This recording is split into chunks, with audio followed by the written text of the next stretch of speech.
Something happened at the Game Awards and I haven't seen anybody talk about it yet. There was one game in particular that caught my attention because this wasn't just an announcement of a new game, it was a declaration of war. In fact, it was the latest in a string of attacks aimed directly at Nintendo and the Pokemon Company. And while their legal battle with Palworld is dragging on longer than they hoped, the empire that Pokemon built is slowly cracking and the fans don't even know it yet. Honestly, the more I thought about this, the more I realized that 2026 is going to be Pokemon's most challenging year yet. And the truth is that there is absolutely zero evidence that Pokemon is ready for what's coming. So today, let's dive deep into Pokemon's latest competition. But first, what's going on, guys? Cheers. Real quick, I just want to thank everybody who's been liking and hyping the videos lately, because we are 21 subscribers away from 25,000, which is actually insane considering I only took this channel seriously about 6 months ago. So truly, thank you guys so much for all the support on this channel. Let's jump right in here. Let's talk about Pokemon's latest competition, because if they are not panicking right now, then they are not paying attention. At the Game Awards, we saw the second trailer for a brand new game coming out called Aniimo, and this is, by my own research, the fourth game that will be competing with Pokemon in 2026. And the truth is, there's probably games that I'm missing, but we'll talk about the 4 games Pokemon will be competing with in just a minute. But let's quickly take a look at Aniimo, because this is the game that was revealed that I haven't seen anybody talk about and is the inspiration for making this video. Now, we're going to talk more about the Game Awards later in this video and how that relates to Pokemon as well. We're also going to talk about what Pokemon is going to be dealing with in 2026, so stay tuned for that. But as we can see here, Aniimo is a free-to-play next generation creature catching open world RPG. Explore the vast continent of Idle, or is it Edel, twine with unique Aniimo and unlock new abilities. Travel to a sky floating metropolis, meet other pathfinders, and battle in exciting competitions. Choose your Aniimo and begin your epic journey. And this is the part that has Pokemon shaking in their boots. Adventure, action, RPG, and creature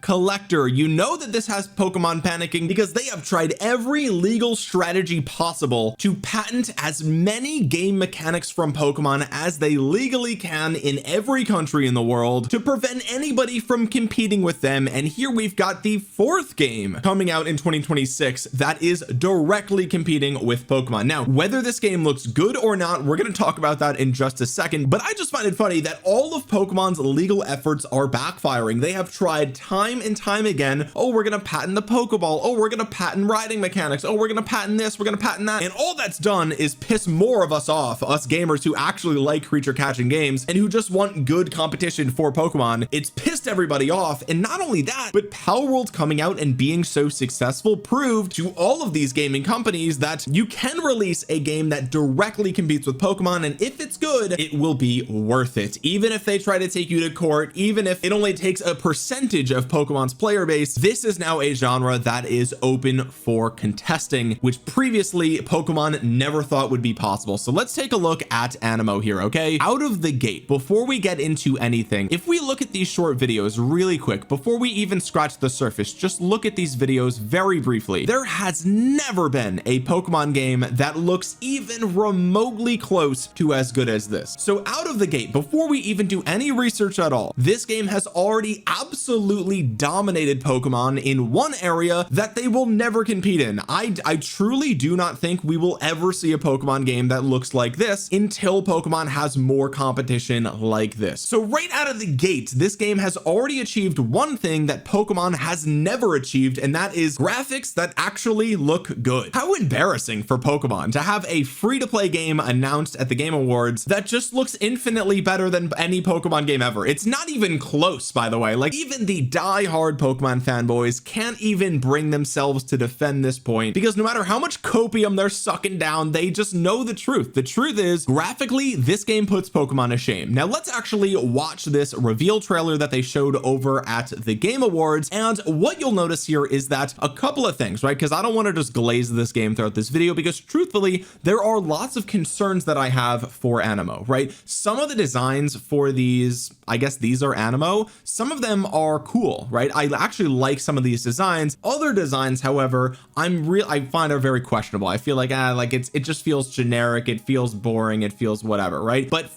just purely from a graphical perspective, this game looks 20-30 times better than the latest Pokemon game. Like, it's not even close, right? And here you can see, I know I'm kind of ranting here, but you can see that there's also going to be some level of farming gameplay, apparently, according to this trailer. I mean, as this Aniimo is running by, you see the giant pumpkins popping out of the pumpkin patch, okay? The little farm off to the left here. We've got another Aniimo. Maybe this is responsible for growing these magical crystal pumpkins or something. So, like, look, does the game look perfect? No. Do some of the designs look pretty bad? Yeah, I think some of these designs look they're a little generic, maybe a little bit too over designed. It's just like, whatever, right? But the truth is, this is yet another game that's going to be competing with Pokemon. And just to remind you, it is free to play. So while Pokemon is over here charging you $70 for Pokemon Legends ZA, and graphically it's not even in the same ballpark, but beyond that, the game map is tiny, and they charged customers $30 before the game even came out for literally just cut content. Literally just the Mega Dimensions DLC was just content that was done, and they just cut it from the game so they can charge you $30 for it. If you bought it, they scammed you, like, just straight up they scammed you, and that's okay. Like, if you like it and it was worth the $30 for you, that's totally fine. But let's just call it what it is, right? Like, can we all just be honest with ourselves? It was day one cut content that they just charged you $30 for because they knew they could get $100 out of their most loyal fans. So this game is free to play, whereas Pokemon is charging you upwards of $100. It looks like it's an open world action adventure RPG. And by the way, if you notice on the bottom left corner here, it says in-game footage work in progress. Okay, so this is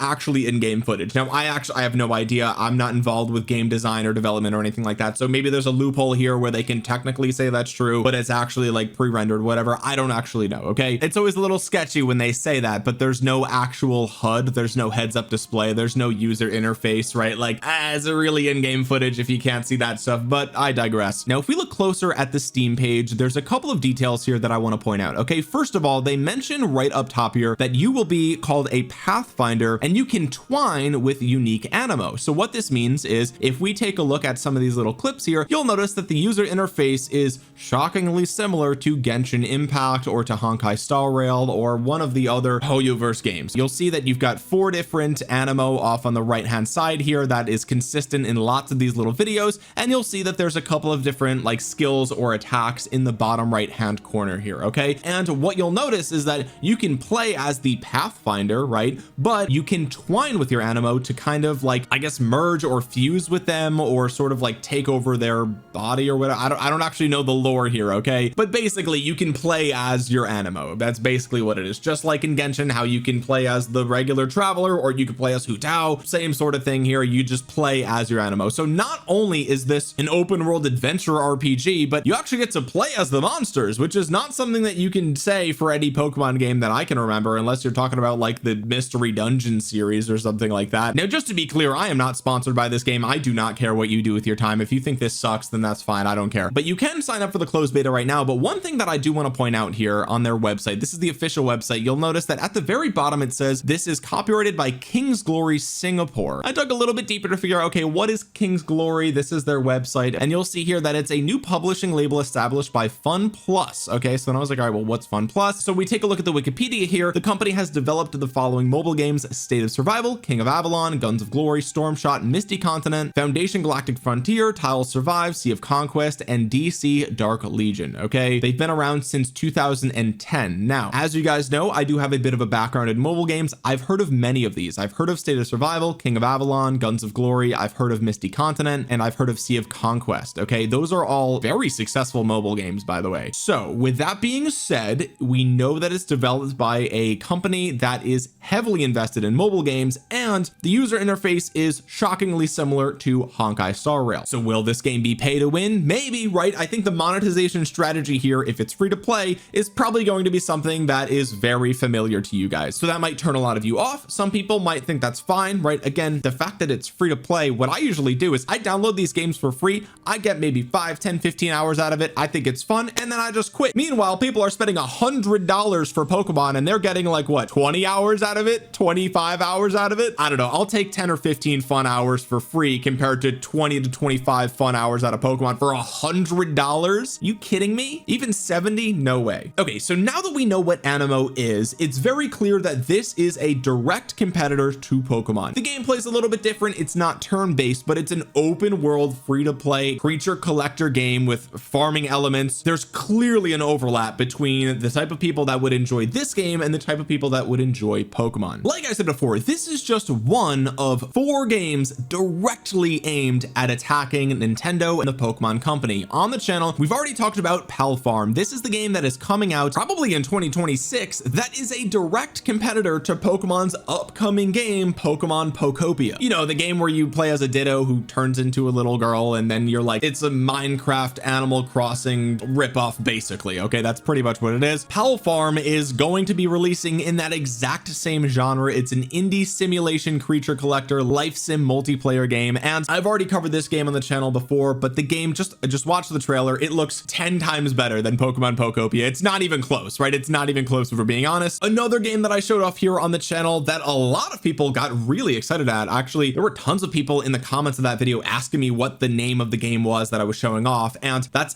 Honkai Nexus Anima. This is a game that is being developed by HoYoverse, the people that make Genshin Impact, Honkai Star Rail, Endless Zone Zero. They are a juggernaut when it comes to games like this, and they are directly taking aim at Pokemon. Now, some of these different Anima look cute. Some of them, like this, I think looks great. Some of them are a little bit over designed and goofy. Like, I don't love some of these designs, right? This one's actually adorable. This one is just like whatever, right? Like, some of them are a little bit girly, some of them are a little bit cute. That's kind of adorable. I'll take it. I think Nom Nom is adorable. But I showed off this trailer a few months ago when the game was first announced, and it is up to 1.4 million views. And this is actual in-game footage, right? They have a gameplay trailer or in-game footage showcase over on their YouTube channel. And again, we find ourselves in a situation where the game looks 10, 15, 20 times better than any Pokemon game in terms of graphical, not just the graphics themselves, but the actual art style, the art direction. There's actual like character when it comes to the art style, something that Pokemon has not had since the 3DS, right?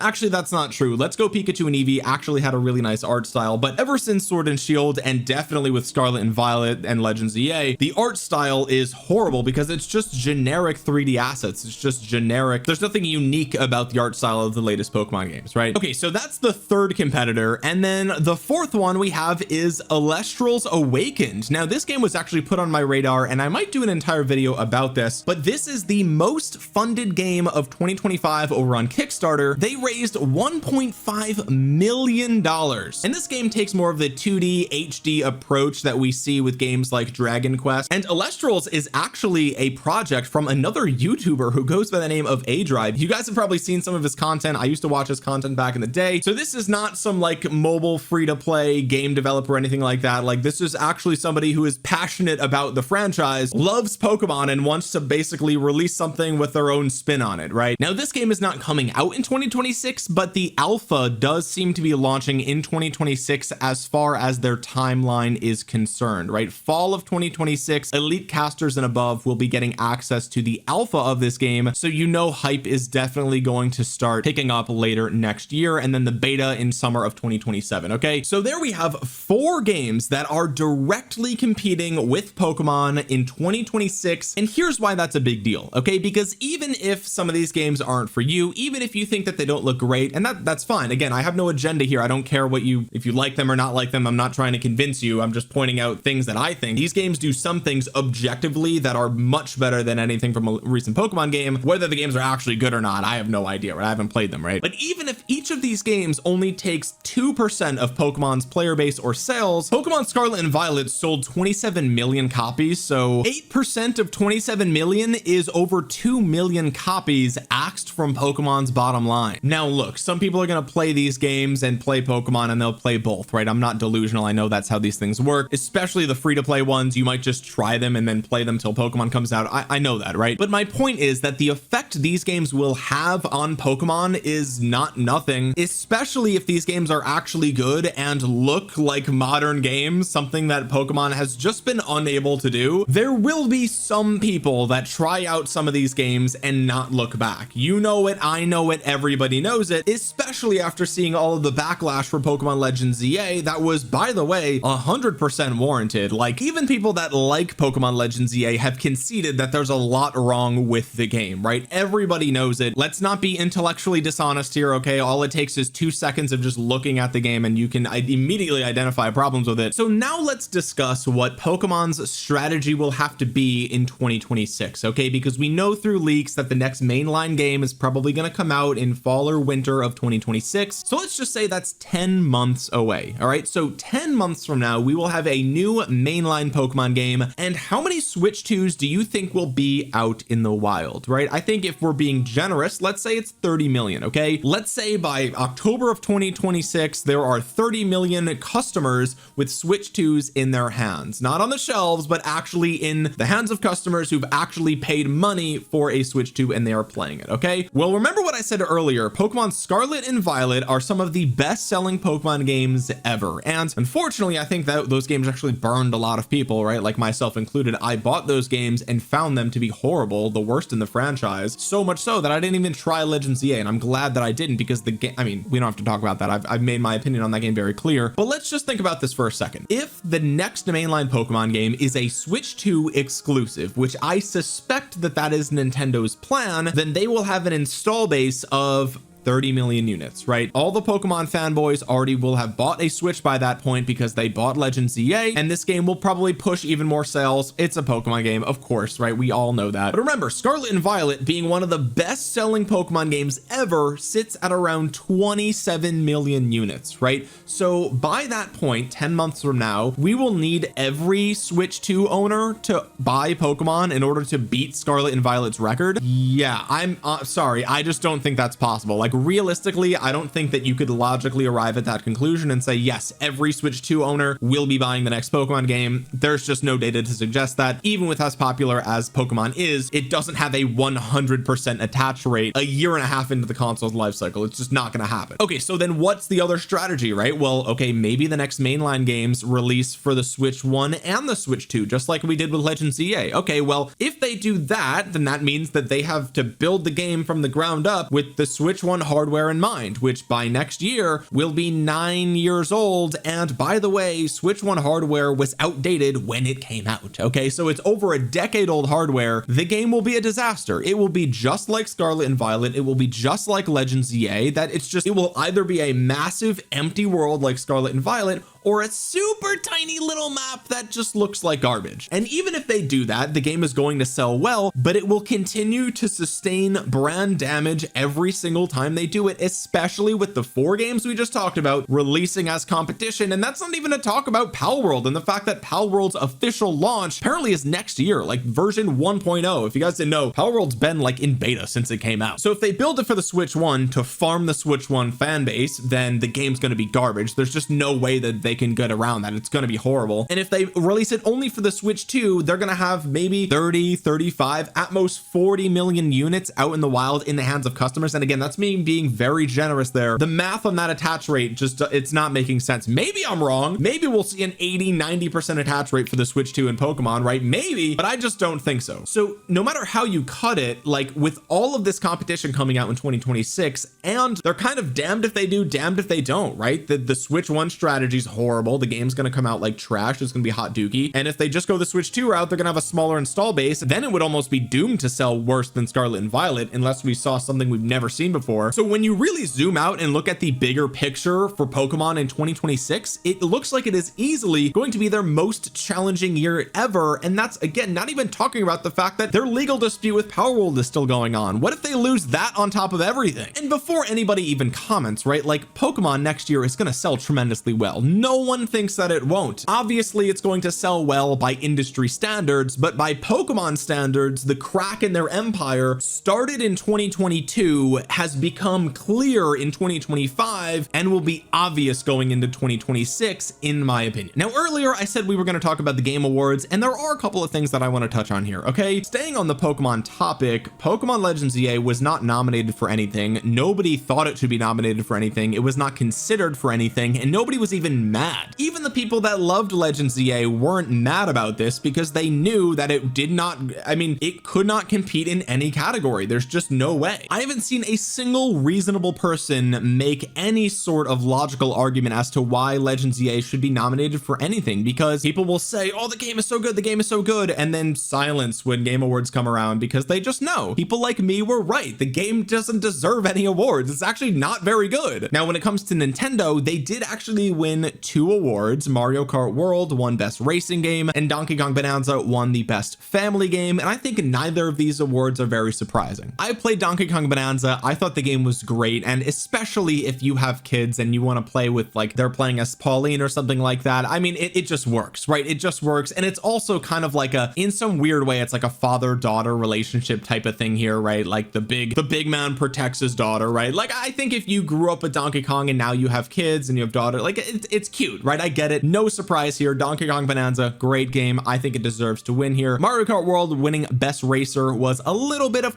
it's a little controversial, right? I know a lot of people like Sonic Racing Cross Worlds, but realistically, I mean, if we take a step back and just think about it for a second, like obviously this was going to win, right? Like you knew it, I knew it, everyone knew it. Mario Kart World, I played all the tracks, restart on 150cc for everything. The game was fun. I thought the game was great. It doesn't seem to have the staying power as Mario Kart 8 did, but for what it's worth, I thought the game was fine, right? I think it got a lot of criticism, especially if you loved the online competitive scene. I think that is kind of in shambles right now, but for me, I was never into that. I just was gonna casually play it, beat the game, and then move on. And honestly, I had a lot of fun with it, right? I had a lot of fun with Mario Kart World. What do you want me to say? I'm not here to tell you what you want to hear. I'm here to tell you the truth. The game was fine. So these games winning those 2 awards, not surprising to me. Did Donkey Kong Bonanza deserve Game of the Year? Not even close. Not even close, brother. Not even close. And honestly, I didn't even see anybody really complain about that either, right? Like Expedition 33 won. Everyone knew it would win. Everyone knew it should win. And that's it. The only people that don't think it should win are people that are just not paying attention, right? Like you genuinely are just not paying attention, or maybe Expedition 33 is just not the type of game for you, and so you don't understand why people like it, but it definitely should win. And on the topic of Expedition 33, I shared this over on my community page. If you guys missed it, you're probably not subscribed, but GameSpot shared Expedition 33's budget was remarkably small. The New York Times reports that Expedition 33's budget was, quote, less than $10 million,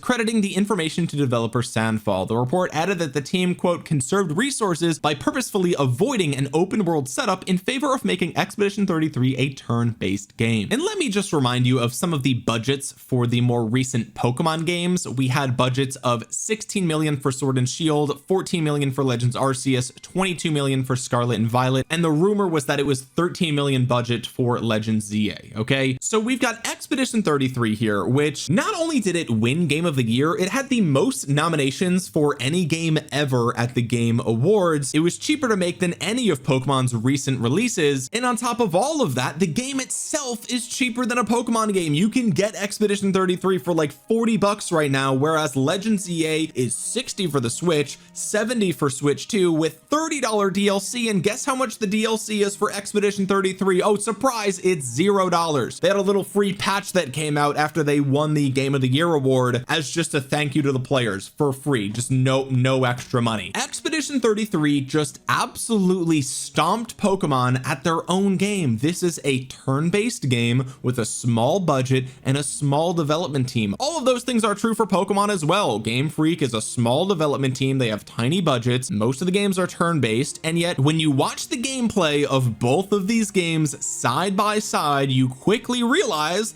that Pokemon is cooked. They're cooked. They are getting lapped by their competition, and there's just no excuse for it. You can't say, oh, their dev team's smaller and their budget's smaller, and no, sorry, no, none of those are logical arguments. I've even seen people go as far as to say, well, the marketing budget for Expedition 33 wasn't included in that, and that's fine and that's fair, but that's also true for Pokemon. The marketing budget for Pokemon was not included in the 13-14 million, okay? And they spent millions marketing Legends EA. That was everywhere. I made videos about it. They did pre-order bonuses and in-person in-store purchase bonuses for everything. They had billboards in every major city. It was everywhere. The game was marketed literally everywhere. They spent millions marketing Legends EA, and this is the outcome, right? They cannot compete even in their own genre of turn-based games. And I mentioned this in the past, right? But this line right here is the secret sauce. Breath of the Wild, maybe I'll make an entire video about this. Breath of the Wild completely screwed Nintendo because it was so successful and everybody loved it, and they just thought, okay, well, just do that for all the franchises, right? Pokemon just can't do an open world game because they're just not going to be given enough time to cook, right? And also, it feels like Game Freak is just sick of making Pokemon, but that's just, I'm just assuming that. But this is the thing, right? Like with Scarlet and Violet, it sold so well because people are like, oh my god, finally an open world Pokemon game, only to realize that actually you don't want an open world Pokemon game, right? Like, sure, in a perfect world, could an open world Pokemon game be good? Yes, absolutely. But in reality, in the current reality of how Nintendo works, of how the Pokemon company works, and how what the shareholders want, it's not good. It's not going to be good. It's simply not going to be good, right? The release pace is too fast for a good open world game. It's not going to happen. So what Pokemon needs to do is take a page out of Expedition 33's book and just say, okay, look, we tried a semi open world with the Legend series. We tried a full open world with Scarlet and Violet. The quality was just not there, right? You can point to the sales numbers if you want, but the actual quality of the game took a hit, and it's so bad to the point where the number one thing that people actually, they've actually commented this on my videos. They said people loved Legends EA and Scarlet and Violet for the shiny hunting, and that I don't know what I'm talking about. Oh, this shiny hunting is the biggest thing about these games. Everyone loves these games because of shiny hunting. Like, you're so lost in the sauce, you don't even know where you are anymore. In fact, I mentioned A Drive earlier, and now that we're talking about shiny hunting, I saw this tweet earlier today. They said, yesterday I found 22 shiny Pokemon in about 2.5 hours. Is this good or bad for Pokemon? Well, let's just think about this logically for a second, okay? The appeal of shiny Pokemon was that it was a more rare version of a Pokemon, and so now that it's so easy to find them, yes, some of the value and some of the interest in shinies goes down, right? Because it's not a big deal, you just find them. Playing through Pokemon on the Game Boy Advance, I never found a shiny Pokemon ever, literally never, besides the Gyarados and Lake of Rage on the original Game Boy for Gold and Silver, right? On the DS games, I found, I think, one shiny, literally like one legitimate shiny. It was a Geodude on like Pokemon Diamond or something like that, and now you just find shiny Pokemon everywhere. Like, they're literally, it's so easy to find them everywhere. So to make the argument that like, oh, these games are good because of shiny hunting, it's like, even that, it is easier at its own detriment. Do you understand? Like, it's like shiny Pokemon cards. If every card in the pack is holographic, then suddenly the fact that it's holographic doesn't actually matter. Anyway, at this point, I'm just ranting. The point is that Expedition 33 is a turn-based game with a similar budget and a small team size, and it's still clapped Pokemon at its own game. And going into 2026, we have at least 4 competitors to Pokemon coming out at a time where the next mainline Pokemon game has no good real strategy moving forward. If it goes with the Switch 2, it's gonna have a smaller install base. If it goes with the Switch 1, the game is doomed to fail. It's dead on arrival. Don't even at me, you know that's the case. None of the games on the original Switch have been very impressive, let's just be honest, and if they're just gonna add another game to that catalog, it's like, who even cares? And then of course there's the legal battle with Palworld. So 2026 is shaping up to be the most challenging year for Pokemon yet, and if they're not panicking yet, they're not paying attention. Guys, if you made it to the end of the video, drop a thumbs up on it. It really helps out the channel a ton, and you might think you're subscribed because you've seen a ton of my videos, but you're actually not. Double check down below.